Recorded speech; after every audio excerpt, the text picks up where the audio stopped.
এবাৰ ভাষণ আগবঢ়াবলৈ আমি অনুৰোধ জনাইছো বিটিচিৰ মুখ্য কাৰ্যবাহী সদস্য মাননীয় শ্ৰীযুত প্ৰমোদ বড়ো মহোদয়ক।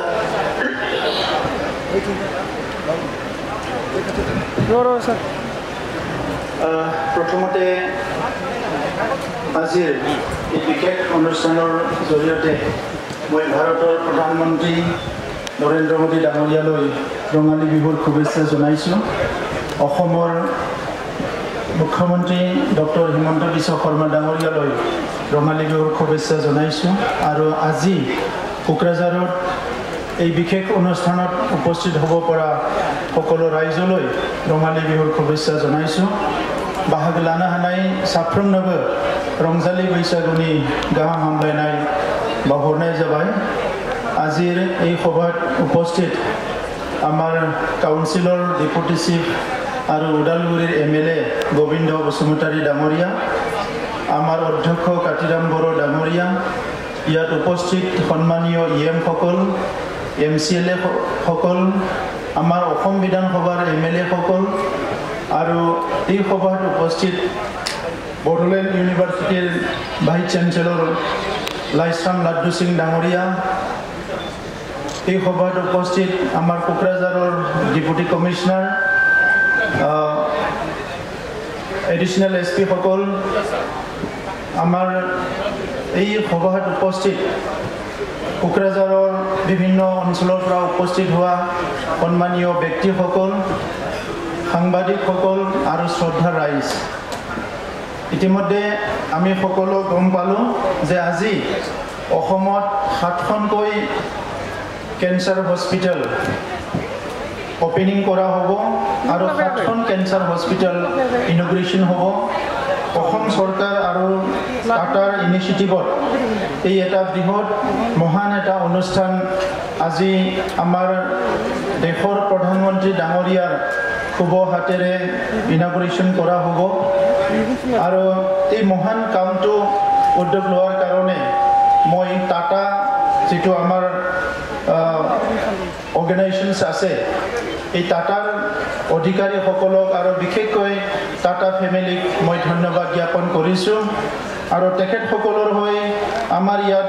ডক্টৰ সুব্ৰত চান্দা উপস্থিত আছে। ডক্টৰজন ক'ত আছে? आप आगे आइए ना, তেখেতক অলপ আগত বহিবলৈ চেয়াৰ এটা দিয়ক ডক্টৰ চান্দা। হাত চাপৰি দিব লাগে এবাৰ ডাঙৰকৈ। আমি সকলোৱে জানো যে টাটা যিটো গ্ৰুপ আছে, তেখেতসকলৰ যিটো ছ'চিয়েল ইনিচিয়েটিভ সেইটো ভাৰতত অতুলনীয় হয়। বহুত ডাঙৰ এটা ছ'চিয়েল ইনিচিয়েটিভ তেখেতসকলে লৈ আছে। এইটো ছাত্ৰ ছাত্ৰীৰ ক্ষেত্ৰতে হওক,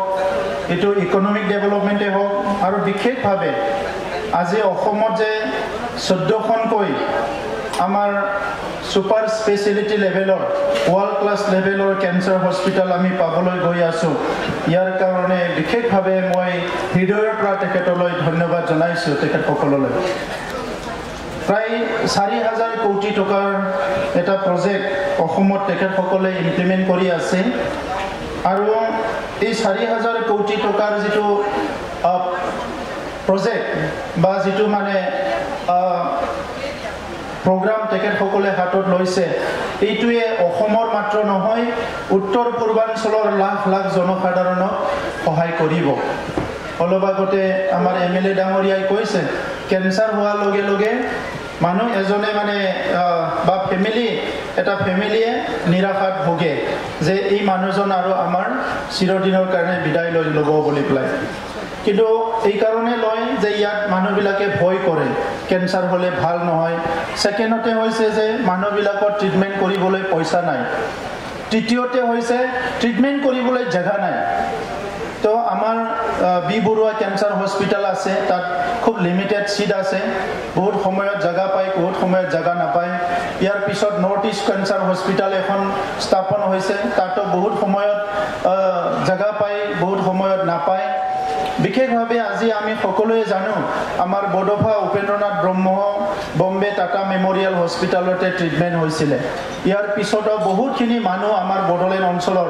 যোৱা বছৰত 1 বছৰ ট্ৰিটমেণ্ট কৰি টংলাৰ এজন আমাৰ ব্যক্তিয়ে ভাল হৈ আহিছে আৰু এতিয়াও বহুত মানুহ বম্বে টাটা মেমৰিয়েল যিটো হস্পিটেল আছে তাত ট্ৰিটমেণ্ট হৈ আছে আমাৰ বাক্সা জিলাৰ এপছু ল'ৰা এজন ট্ৰিটমেণ্ট হৈ আছে যথেষ্ট ইম্প্ৰুভ হৈছে তো আমাক যদি ভাল সুবিধা থকা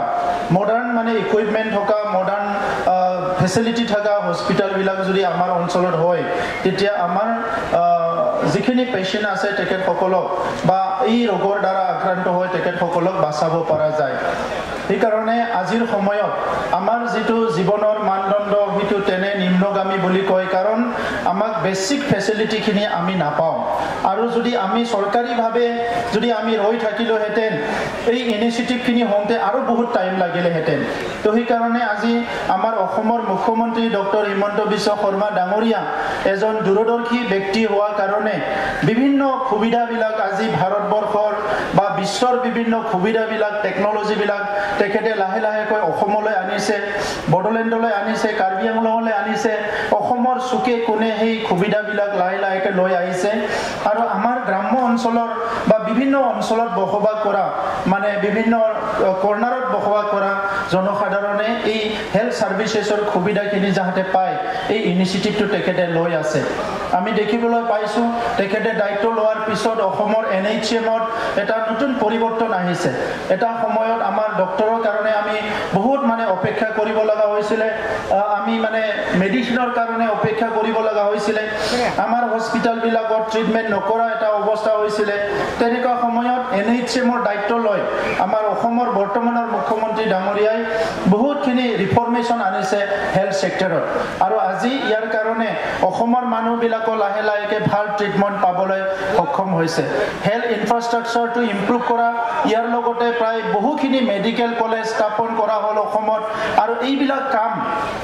এই কেইবছৰতে এই কামবিলাক হৈ উঠিছে তো সেইকাৰণে মই প্ৰাৰ্থনা কৰোঁ আমাৰ মুখ্যমন্ত্ৰী ডাঙৰীয়াই আৰু বহুতখিনি আগুৱাই যাওক বহুতখিনি কাম কৰক ভাৰতৰ প্ৰধানমন্ত্ৰী ডাঙৰীয়া যোৱা 5টা বছৰত আমি সবে দেখিবলৈ পাইছো যে ভাৰতৰ মানুহবিলাকৰ জীৱনটো কেনেকৈ ইজ অফ লিভিং সুন্দৰকৈ কেনেকৈ জীৱন যাপন কৰিব পাৰে দুখীয়া শ্ৰেণীৰ মানুহবিলাকৰ নিম্ন মিনিমাম নিডটো কেনেকৈ পুৰা কৰিব পাৰে ইয়াৰ কাৰণে বহুতখিনি অনুষ্ঠান হাতত লোৱা হৈছে প্ৰধানমন্ত্ৰী ডাঙৰীয়া ইতিমধ্যে গৈ পাইছে বুলি আমাৰ খবৰ আহিছে মই দীঘলীয়া কথা ক'ব বিচৰা নাই আপোনালোকক ধন্যবাদ জনাইছো আৰু এইখন হস্পিটেল আমি নিজৰ প্ৰপাৰ্টি হিচাপে ল'ব লাগিব ভাৰত চৰকাৰ অসম চৰকাৰ টাটাই আমাক এটা কোকৰাঝাৰত বড়োলেণ্ডৰ ডাঙৰ এটা মানে আমাক এটা অনুষ্ঠান দিছে ইয়াৰ কাৰণে চিৰকৃতজ্ঞ হৈ থাকিব লাগিব আৰু এইখন হস্পিটেলত যাতে নিজৰ প্ৰপাৰ্টি হিচাপে আমি নিজে সদায় দায়িত্ব লৈ পেলাই ভালকৈ ব্যৱহাৰ কৰে এইটো সবক অনুৰোধ কৰিছো আৰু সহযোগ কৰিবলৈ মই অনুৰোধ কৰিছো সদশেষত বড়োলেণ্ড চৰকাৰে হেল্থ সেক্টৰত আমিও বহুত অনুষ্ঠান কৰিবলৈ গৈ আছো এইখিনি কথা পিছত কম পুনৰ মই আপোনালোকক ধন্যবাদ জনাইছো আৰু যেতিয়া প্ৰধানমন্ত্ৰী ডাঙৰীয়া আমাক কোকৰাঝাৰত তেখেতে আমি কি কৰি আছো এইটো তেখেতে কেমেৰাত তাতে দেখিবলৈ পাব যেতিয়া ইনগ্ৰেশ্যন কৰিব সকলো যাতে থিয় হৈ হাত চাপৰি দিয়ে আৰু প্ৰশাসনৰ তৰফৰ পৰা যিখিনি গাইডেন্স দিয়ে সেইটো যাতে সবে ফলো কৰে মই হেতুকে সকলোকে অনুৰোধ কৰিছো মই এবাৰ সকলোকে স্লোগান দিবলৈ অনুৰোধ কৰিছো নৰেন্দ্ৰ মোদী জিন্দাবাদ নৰেন্দ্ৰ মোদী জিন্দাবাদ নৰেন্দ্ৰ মোদী জিন্দাবাদ ডক্টৰ হিমন্ত বিশ্ব শৰ্মা জিন্দাবাদ ডক্টৰ হিমন্ত বিশ্ব শৰ্মা জিন্দাবাদ ধন্যবাদ ধন্যবাদ জনাইছো BTC মুখ্য কাৰ্যবাহী সদস্য মাননীয় শ্ৰীযুত প্ৰমোদ